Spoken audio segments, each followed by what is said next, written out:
Alrighty, so this week we had the Interstellar Song Contest. We got Eurovision. We got the Doctor torturing a minority.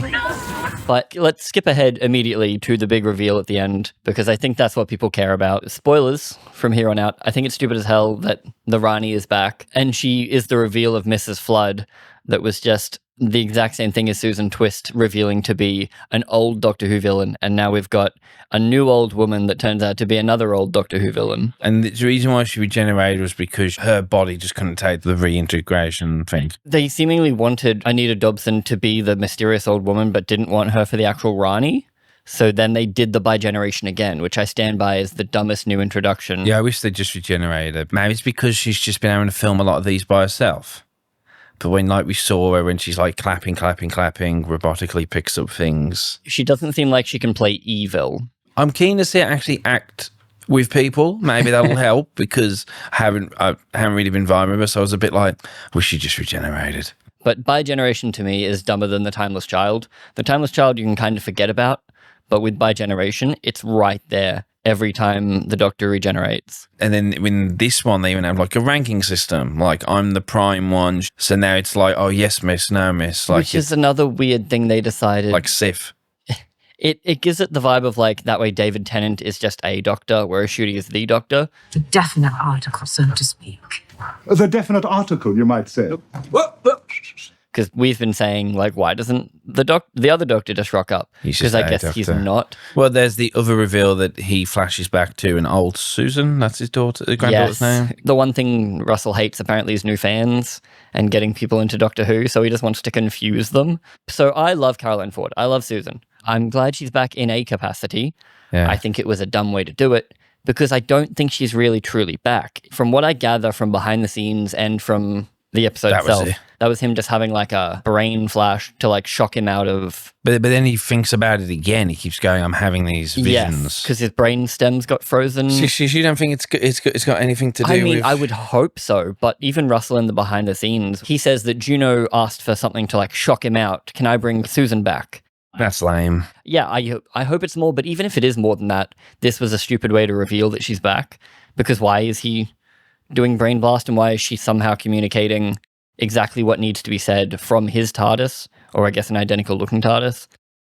It's messy, as is Russell at the moment. That's a shame, because I thought it was leading into the final or something further down the line, a season 3 The final's already so damn stuffed. We've got 2 Ranis, we've got Conrad, we've got reality warping itself. The small clip we've seen is basically Conrad on a giant 1984 screen talking about how... Many years ago, when Gallifrey was young, the Doctor and the Time Lady had been terrible enemies.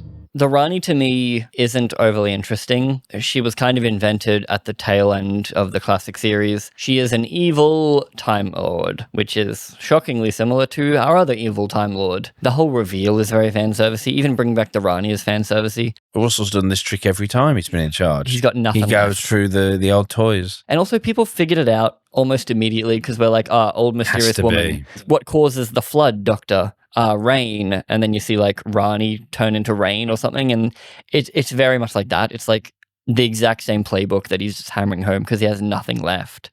And he does repeat himself again in this episode, but I guess this episode wasn't written by him. This one was written by Juno Dawson, who is a friend of the BBC. She was in the Doctor Who podcast, the official podcast, that then was immediately cancelled because no one watched it. It was totally. She is a young adult writer, and again, first time writing for Doctor Who. Did okay. I think the setup was fine. I liked some of it again. So the episode itself was pitched as Eurovision meets Die Hard, and I don't think it's that at all.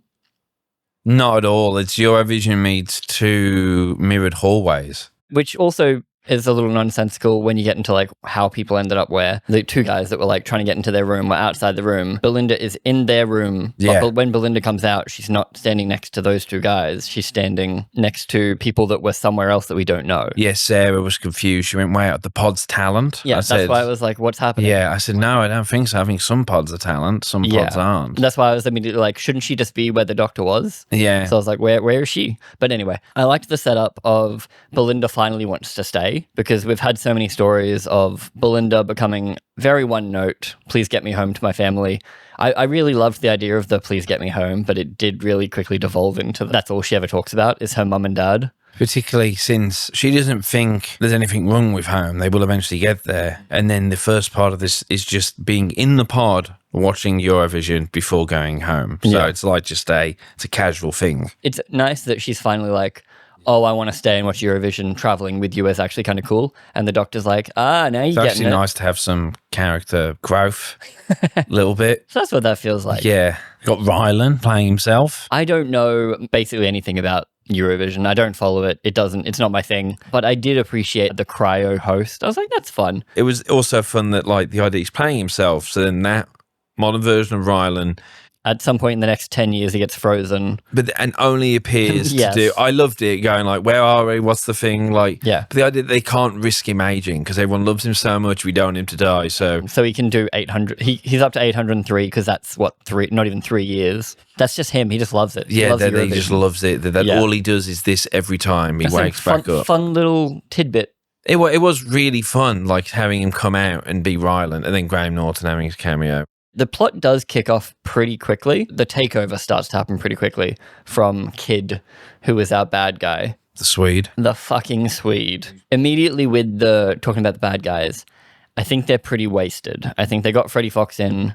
Yeah, good actor. He doesn't really do much. He's not too playful because there's a world in which you can see a toy maker camp performance in him. Yeah. Well, I mean, if he's meant to be Hans Gruber, he does not have time to Hans Gruber. That's really annoying because It's a pitch. Like, that is a that thing. sounds great. Yeah. I'm really into that. And if that's what they were trying to deliver, they 100% did not they deliver. didn't game in a vent. No. He had the easiest time solving this problem. Yeah, and it would have been nice if it was like, because the whole point of Die Hard is he hasn't even got shoes on. He's that caught off He's guard. meant to be off the back half. So, whereas yeah. this doctor has a button that says, I win on it. And Yeah. every time a little problem comes along, he presses that little button and then robot heads explode, guns explode. For something that is meant to not be a gun, this thing explodes an awful lot of things. That's how the screwdriver is. It is kind of whatever the screenwriter needs it to be. It's gotten so much worse. It can do force fields now. Even back in original RTD, he's came up with that it can't do wood. Yeah. Just an arbitrary limitation that makes it more fun. Yeah. Or like deadlock seals. He doesn't have a hard time in this episode really doing anything because everything is given to him at every point along the way. Once Kid takes over, he starts doing the broadcast of the dress rehearsal, so no one notices that anything's wrong. We don't really get any indication of how he hacked the drones or how he's done any of this plan. It's just the plan's happening. His sister was an inside man. Cool, we're good with it. And then they're playing the dress rehearsal and the doctor notices that Rylan's in one, not the other. So he jumps out of the pod. He starts doing doctory things. I'm like, cool. And then they pop the bubble of the space station. Everyone flies into space. And it's actually a really cool shot. Yeah. You have like silhouettes just like flying off Actually into felt space. a good sense of scale with this episode Yeah. sometimes. Until they started mentioning 3 trillion people were going to die. And then I'm like, what that number mean? I did like, because you're saying that someone who's obviously a hardcore Doctor fan got to come in and write Doctor Who, which is what I've been calling for. But I was there going, oh, this feels like we've got the pulse. I feel like David Tennant could be in this episode being the Doctor. It feels like a David Tennant Rose episode, if there ever was one. Yeah. And then now you reveal it's probably someone who was really young, like similar age to us while watching it. So, and I appreciate that after 2 episodes of not having a fun time with Doctor Who. And so to have the doctor's fixing stuff, the doctor's doing technobabble while typing something. It was nice to see Ncuti actually doing that. Yeah. Because I don't see him do it enough. He's battling too many gods, not really doing Yeah. any science fiction. Yeah, because the doctor typing saying technobabble is like Superman flying. Yeah. It's something I need to see for it to feel like Doctor Who. Yeah. It definitely feels more like a Chibnall episode to me. The doctor's at his best when he's solving 6 problems at once. Instead, he has all the problems solved by the people around him because he does get everything given to him and he's never on the back foot, really. I did think it was going to be a Doctor Light for a second when they shot him into space and then it's like Belinda. I'm like, oh, Belinda's doing Die Hard. Yeah. I'm like, okay, because we really haven't seen much of Belinda. We've been having Doctor Light, like 73 Yards showed us Ruby alone. Hey, what if it's Ruby alone again? Like, we're never going to show you Belinda. Get over Belinda. I'm like, oh, God. But then the Doctor flies through space, somehow creating momentum to get to the glitter cannon that they still use in 1,000 years. They still use compressed air. Well, they still have launch modern glitter. day clothing. Like this. I There's a guess, lot of yeah. things that you just had to let go for the sake of it. Yeah, because he needed to launch himself back. It's maybe a small callback to the Fifth Doctor at one point is stuck in space, can't do anything, has a cricket ball on him, and he's like, haha, cute. throws it against a wall. Then when he catches it, starts going back with him. So there was still a light air pocket that was keeping everyone sort of alive. They reveal later on that the Doctor extended the Mavity field before he noticed the bubbles about so to it pop. was mainly Did a bloop bloop, saved everyone's life, which should mean he's less worried about everyone in space. But it's still the thought of Belinda, he's like, oh, I got to start torturing. My little thing now. Obviously, I just said how we shouldn't overthink things. So I'm just going to overthink for fun, but then accept it because the story needs to work. The TARDIS shouldn't be affected by anything. Obviously, there's so much lore to Doctor Who that if you have to follow everything, you can't follow anything anymore because they keep changing it. When the Earth gets moved in season 4, the TARDIS stays put. So it ignores the gravity field. It's its own little pocket universe. I mean, by that logic... It can fall, but we've never seen it get sucked. Yeah, so I was there going, I feel like the TARDIS wouldn't move because it's its own thing, but they need it to be out. It felt like the only reason they got rid of it was for the ending. Basically, it was a way to make the Doctor not be able to save everyone in space super easily. He instead had to enlist the help of others. It felt like a weak excuse to get rid of it for not much of a payoff. Yeah. Yes, he could have flown through space and collected 100,000 people. That would have still taken time, but instead we used Tractivist. I'm like, whatever, strange. He gets rescued by the couple that was supposed to be in the seats that they took, which is a fun little thing of when the Doctor usually parks somewhere or rocks it. I like when it inconveniences normal people. Yeah. He needs medical attention. Turns out one of this couple is a nurse or a doctor, and they immediately fix him. Yeah. And he's like, oh, I'm back. He's like, oh no, if only I had someone that could do technical stuff. And the other guy's like, oh, I'm actually a technical guy. And it's like, all right, what are we doing here? They did the right thing if you're going to do it, and that is by constantly referencing the fact that the Doctor just happens to have the right person with the right skill any given moment. Because at the end he was like, if only I had someone who could. If only I had someone who could. It's the attempt at being so ridiculously lampshady it almost comes around and isn't a problem. It just sucks all the tension out of anything, and also makes the Doctor less impressive. It's the Doctor. So the Doctor can be as clever or not as clever as you want him to be. I just don't know why they needed those other people. They didn't contribute anything except that. They're there. A Die Hard version would have been is that there's someone on the outside. If you wanted to properly do Die Hard, there's got to be some cop who's outside who's come to the Eurovision Song Contest because he's got a feeling or something. And then he's communicating with the Doctor. Yeah. But no. I mean, you could even do the Belinda and the Doctor are talking and one has to talk the other through it. Yeah. But no, it's those two guys. All they serve is basically, hey, we're a gay couple. We both have skills that you need exactly. And we're out.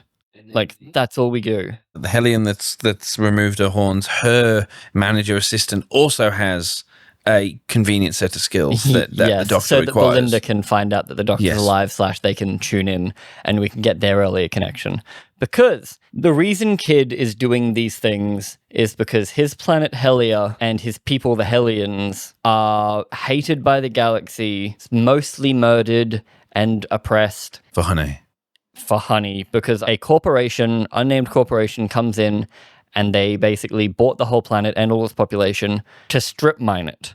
And now the guy's pissed about that, so he's going to kill 3 trillion people using delta waves sent out through the broadcast. And he does that with a cube that does delta waves.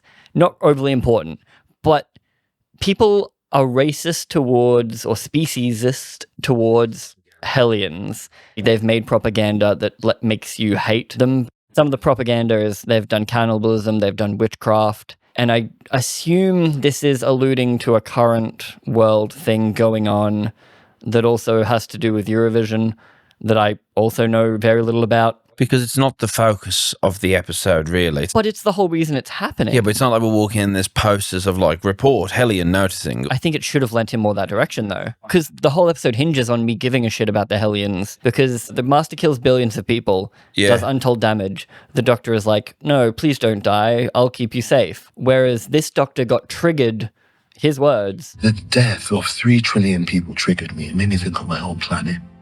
Because general mass murder is definitely the same as his planet, even though his planet being destroyed twice is the same as Hellier, and the guy committing this atrocity is Hellion. So the Doctor gets annoyed and angry and then start torturing him. Well, doesn't Kid know that it's not the system? It's the people in charge of the system. It's not the corporation. Like, I like seeing Angry Doctor. We've done Angry Doctor in the past. They basically redo another Russell episode, which is The Runaway Bride, where basically the Doctor's killing the Rachnos. He's going too far. And then Donna runs in and says, Doctor, you can stop now. And he goes, oh, shit, okay.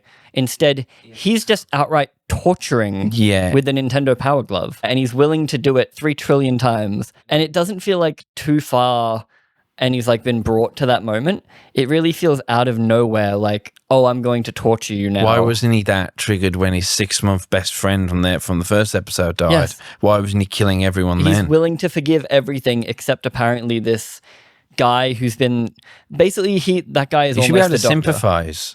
He should be like, oh, my planet was destroyed too, but we shouldn't resort Is it because to he murder. didn't learn that stuff? It was Bell who learned it. He didn't learn it because he killed Bell and the triggering of 3 Except billion. we knew Bell was safe. He didn't though No, he until did, she 'cause walked through the he door. extended the Mavity. So he knew Belle was safe just up in space somewhere, and he had to figure out how to go get her.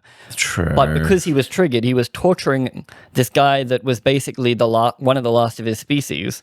Yes, Like, but he didn't know all that, right? but he's the Doctor. It just feels like messy politics again. Like the way that Conrad's stuff made absolutely no sense if you thought about it for more than a second. Like people are loving the Angry Doctor. It isn't the focus of this. What's the focus of the episode then, if not that? I was in going because I've been beaten down the past 2 weeks. It's just nice to have a fun Doctor solving. It was fun for the first 10-15 minutes. I was having but then after 10-15 minutes, it's completely different. But then I'm grateful for those 10-15 minutes because it's the best 10-15 minutes I've had in the last 3 weeks with Doctor Who. The way Bell comes in and looks at him and he's got his hand like that, it's like he got caught wanking. What have I done? He got his glove on.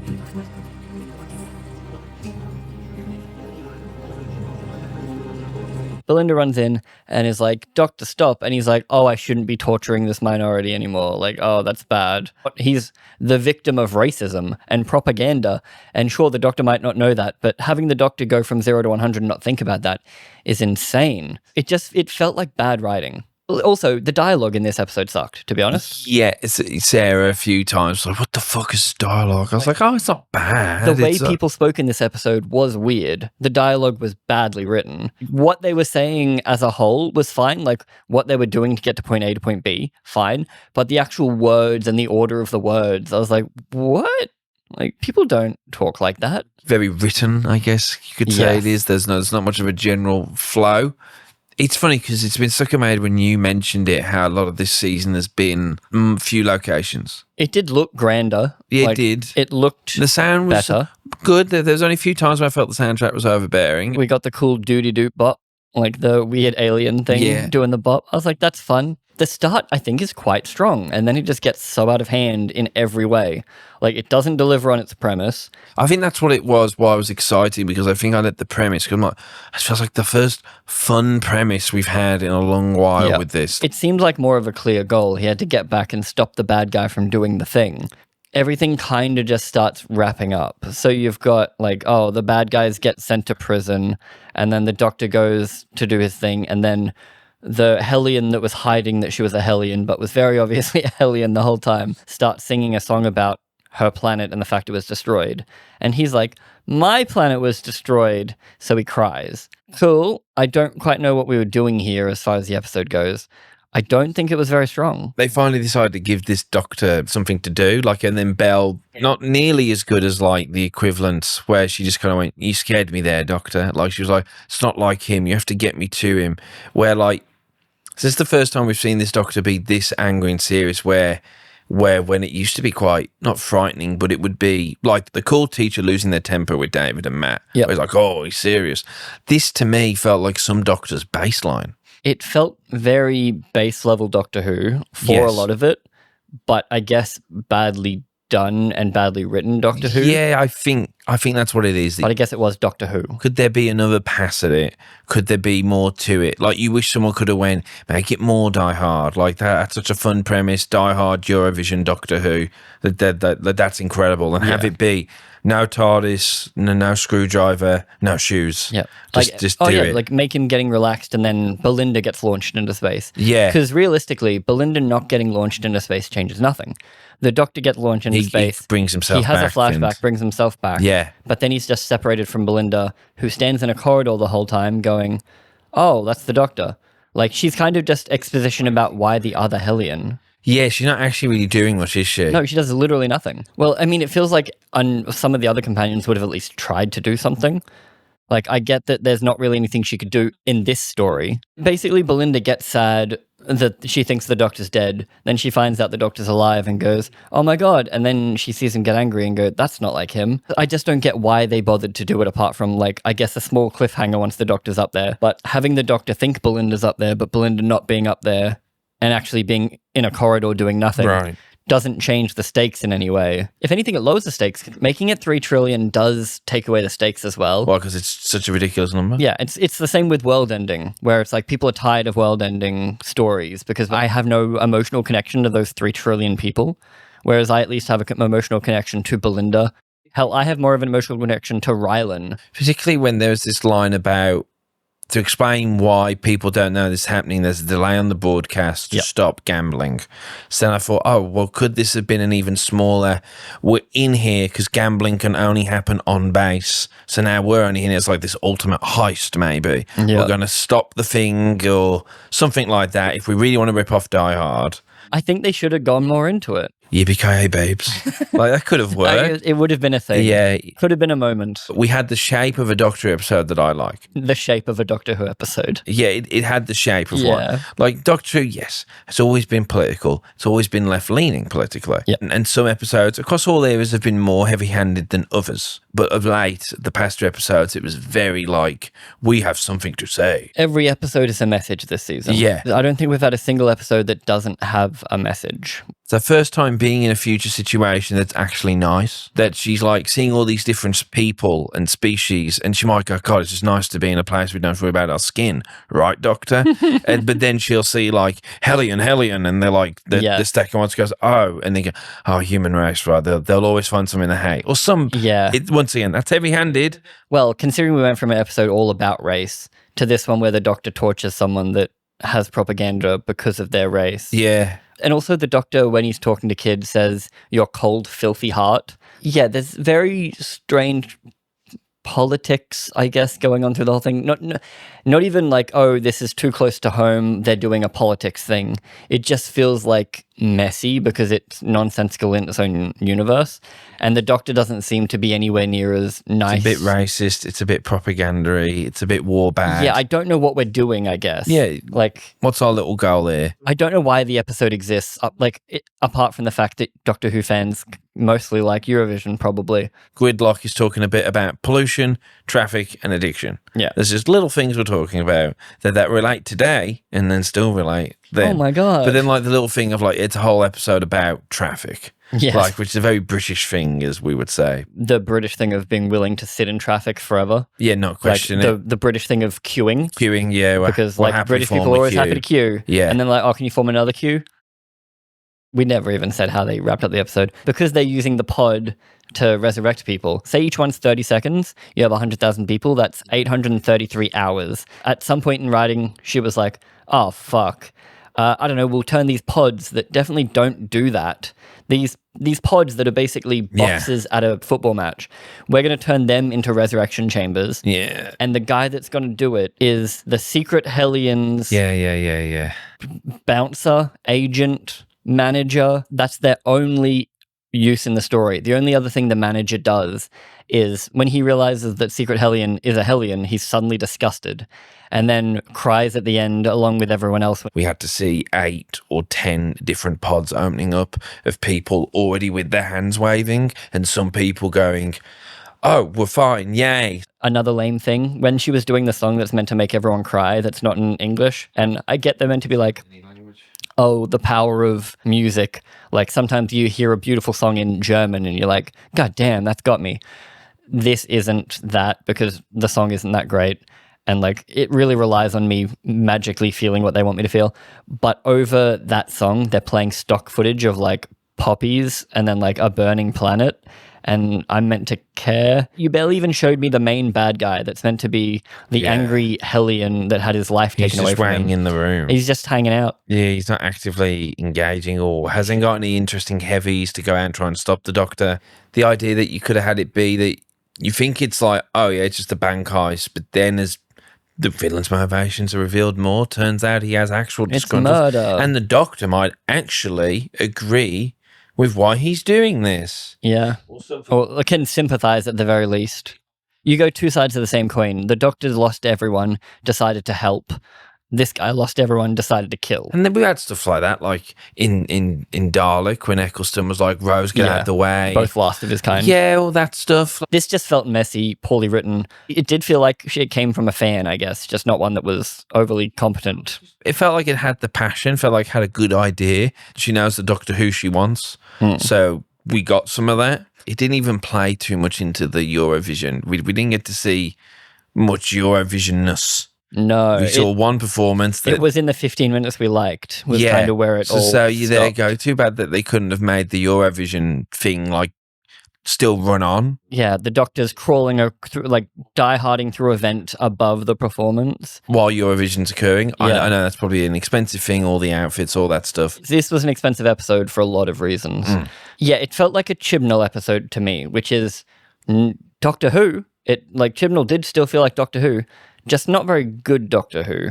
So I think that's where I'm leaving this episode. I still think the Rani is one of the dumbest things I've ever done. I would hope the next two are more interesting because we've done all the work. We've slogged through the setup. We now have the Rani and a Rani and Conrad. But I guess because we're changing reality, we do have to do all that stuff. And I don't like BIGeneration because sooner or later another showrunner is going to come in and go, fuck all that. Good. And Fuck get rid of it. And BIGeneration. BIGeneration is just this weird thing. I assume everyone on Twitter is going to fucking love this episode again. I'm going to get flamed. Yeah, I mean, if you enjoyed it, Fantastic.